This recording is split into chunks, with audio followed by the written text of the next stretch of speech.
And then I also had the theme of sacrifice. I thought that came up a lot. And then like this idea of being a victim of the environment that you're in. Yeah, Uh, that's a big one. if we can call, I mean, hard. I guess it seems strange to call people this wealthy victims, but I mean, you could call it. I think you could make an argument that Lily's a victim as well as every other character, basically a Well, I victim would of. argue that's a lot of if this book had an argument, that would be a big part of it, that everyone is sort of to some degree a victim of their circumstance and their environment. Yeah, I mean, the wealthy are gonna do wealthy things. But I guess let's touch on beauty first, and like the power of beauty and how important it is to this, especially when when we're introduced to her. The first thing we're shown is Selden and her together, as if he said the fuckable Selden. The very fuckable Lawrence Selden.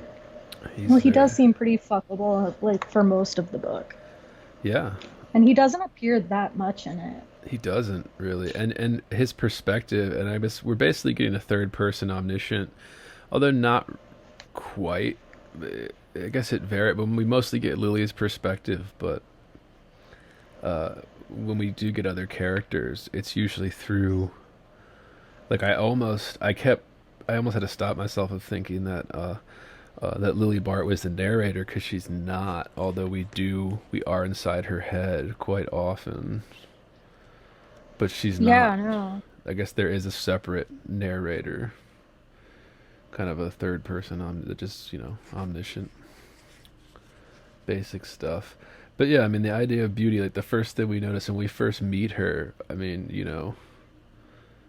she's worried about lines in her face. Like she's worried about wrinkly. She's 28, unmarried.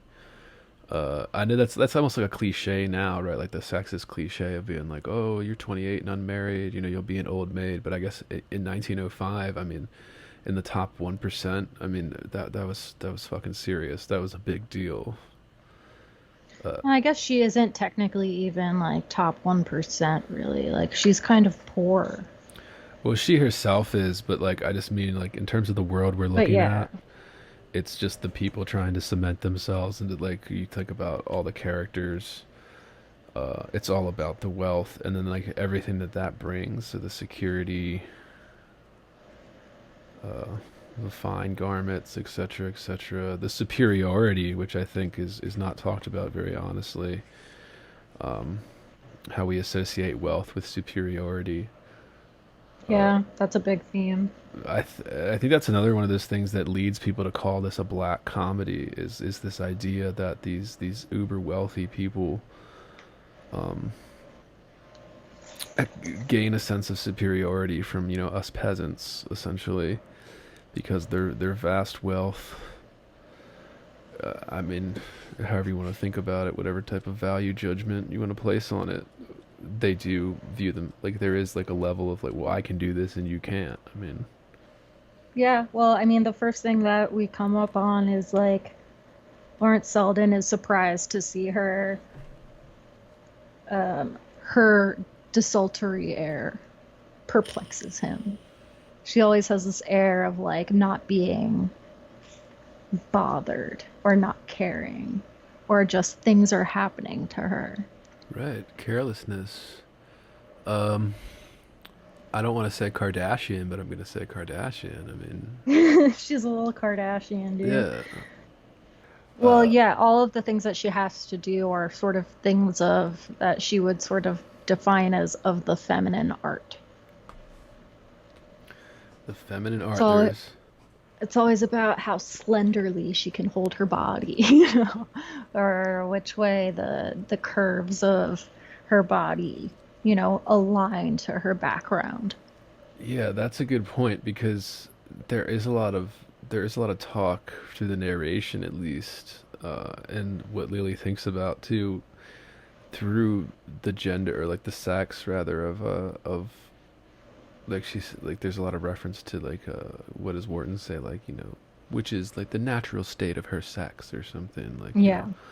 like just like so I don't know, I mean, yeah, the idea of men and women, but particularly this, again, keep in mind this 1905 era, where, I mean, beauty still is, I would say, a very big commodity. I mean, who are we kidding here? I mean, Probably beauty, even. but also just generally, oh god damn it. Go But ahead. also just generally appearances. Oh, don't get me started on appearances, dude. Appearances matter so much. Well, everything is about appearances here. Yeah, I that's mean, true. even in that first page, like, there was nothing new about Lily Bart, yet he could never see her without a faint movement of interest. It was characteristic of her that she always roused speculation, that her simplest act seemed the result of far reaching intentions. Far reaching intentions. And there's Wharton again, just laying it out beautifully. Far reaching intentions. But yeah, I mean, there is that level. Like, everybody is hypnotized by Lily Bart's beauty in this book. Every character, even the female characters, are mentioning it, thinking about it, referring to it in conversation with her.